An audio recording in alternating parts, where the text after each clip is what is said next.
Bismillahirrahmanirrahim. Assalamualaikum warahmatullahi wabarakatuh. Alhamdulillahilladzi an'ama alaina bi anwa'in ni'am. Wassalatu wassalamu ala asrafil anam wa ala alihi wa sahbihi wa barik wasallam, amma ba'du. Pemirsa yang dirahmati oleh Allah, kita senantiasa mengharapkan keluarga yang bahagia, memiliki keturunan yang bahagia, mendapatkan pendidikan yang layak, baik itu untuk pasangan maupun keturunan kita. Namun semuanya tidak akan terwujud apabila salah satu anggota keluarga tidak sehat, karena kesehatan akan sangat menunjang kebahagiaan. Bagaimana mungkin seseorang dapat ibadah dengan khusyuk apabila dia dalam kondisi tidak sehat? Apalagi kemudian tidak ada kesempatan lagi kalau misalkan seseorang sudah saatnya dipanggil oleh Allah Subhanahu wa Ta'ala. Pada akhirnya saya sangat prihatin mendengar bagaimana kemudian hari ini kita lihat pada tahun 2019 kita di Indonesia khususnya untuk angka kematian ibu masih sangat tinggi, yaitu 305 ibu yang meninggal dari 1000 kelahiran. Itu artinya masih 30% dari angka kelahiran ibu-ibu meninggal. Ini artinya ada banyak hal yang harus dibenahi. Ada yang mengatakan bahwa perempuan yang melahirkan kemudian dia meninggal itu mati syahid. Itu sebetulnya ranah persoalan lain.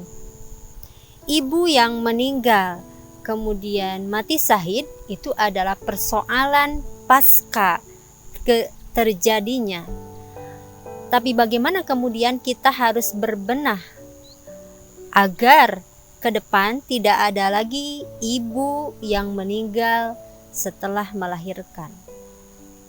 Ibu yang meninggal setelah melahirkan itu adalah takdir dari sisi yang lain. Akan tetapi kita sebagai manusia untuk mewujudkan kebahagiaan di dunia dan di akhirat harus ada ikhtiar-ikhtiar yang dapat menyampaikan kebahagiaan tersebut. Kalau kita telaah mengenai kematian ibu saat melahirkan ini, maka kita harus kembali kepada tugas berat perempuan dalam proses reproduksi, bahwa proses reproduksi laki-laki dan perempuan itu berbeda. Tugas reproduksi laki-laki dan perempuan itu sangat berbeda, baik dari fungsi, baik dari peran maupun dari segi waktu. Kita mulai dari remaja. Laki-laki mengalami proses keluarnya air mani. Sedangkan perempuan dia mengalami menstruasi. Kemudian setelah menikah, laki-laki mengeluarkan sperma, sedangkan perempuan menerima sperma, kemudian dia mengalami beberapa fase, mulai dari ngidam, hamil, kemudian melahirkan. Setelah melahirkan juga 2 tahun dia harus menyusui. Kita telaah dari proses tadi. Sudah tentu perempuanlah yang mendapatkan tugas reproduksi yang lebih daripada laki-laki. Mulai dari menstruasi, bagaimana kemudian banyak perempuan yang mengalami menstruasinya sakit. Kemudian saat melahirkan, bagaimana Al-Quran menggambarkan dalam surat Luqman ayat 14, wahnan ala wahnin, bahwa perempuan yang sedang hamil dia kondisinya lemah, sangat susah payah. Itu gambaran bagaimana kemudian tugas reproduksi perempuan sangat berat. Saat melahirkan pun bagaimana kemudian Siti Khadijah digambarkan perempuan yang kuat. Dia saat melahirkan pun dia sangat kesakitan dan ingin meneteskan air mata. Oleh karena tugas reproduksi perempuan itu lebih berat daripada laki-laki, maka perlu kiranya bagi setiap pasangan maupun lingkungan untuk memperhatikan bagaimana kemudian perempuan itu harus sehat. Harus sehat secara fisik maupun psikologisnya. Bagaimana kemudian perempuan bisa sehat secara psikis dan psikologisnya?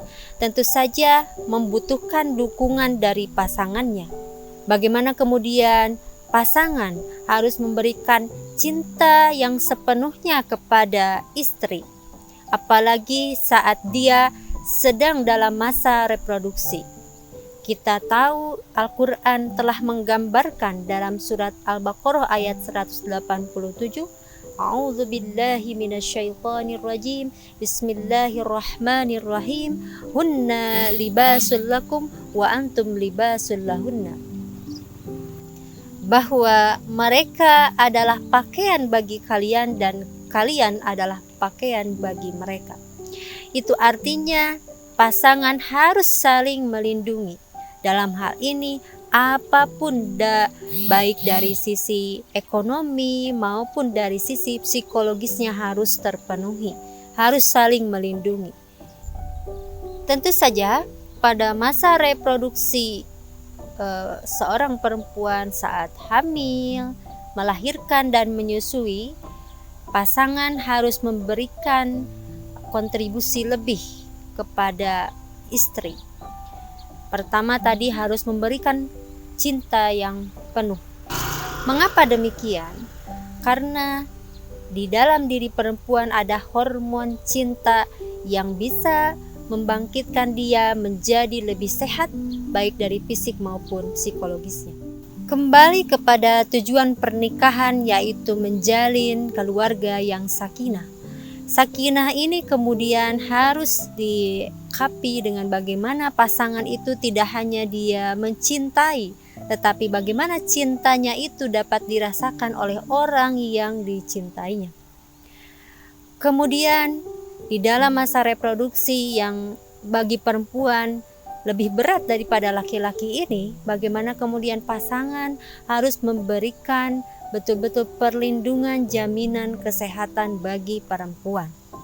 Karena sekali lagi tadi, kita tidak mungkin mendapatkan kebahagiaan di dunia tanpa adanya kesehatan.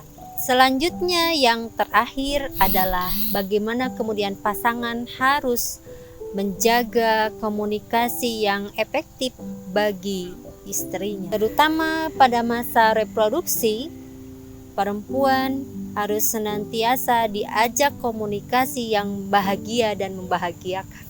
Dengan demikian, apabila kemudian dalam masa reproduksi perempuan yang lebih berat dari laki-laki itu, pasangan memberikan cinta yang penuh, kasih sayang, dan perlindungan kesehatan, juga komunikasi yang efektif,